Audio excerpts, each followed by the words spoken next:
अशोक जी रास्ते पे आते हैं, लेकिन संकट को मैं जो समझता हूँ मैं आपके दर्शकों के आगे रखना चाहूंगा। एक है इसमें राहुल गांधी। तो लोगों की राजनीति में धुरी होती है, लेकिन राहुल गांधी जी की राजनीति में धूर्तता है, धुरी नहीं है।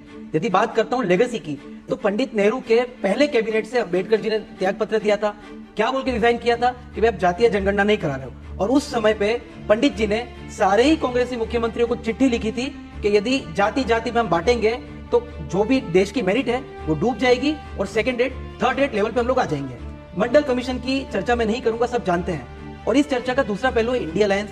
तो इंडिया अलायंस में सनातन को ध्वस्त करना है, सनातन डेंगू मलेरिया है। एक राहुल गांधी जी के प्रिय पेस्टर कहते हैं कि भारत माता पे मैं नंगे पांव नहीं चलता, मुझे स्कैबीज हो जाएगा।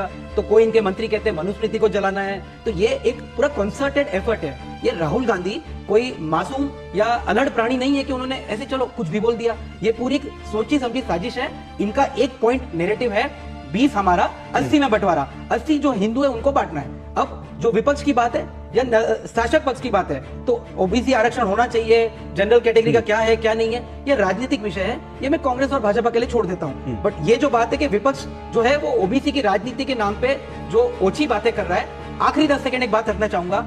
आज जो ओबीसी के रहनुमा बनके घूमते हैं, मुझे इतना तो बताइए साहब, यूपीए 2 में कितना मंत्री दे चुके हैं आप? आपका एक ओबीसी मंत्री था और शून्य, बिल्कुल शून्य एसटी मंत्री थे, और एक या 2 एससी मिनिस्टर होंगे। तो ये ओबीसी की बातें करते हैं, अच्छा नहीं लगता। ये ओछी राजनीति कर रहे हैं केवल।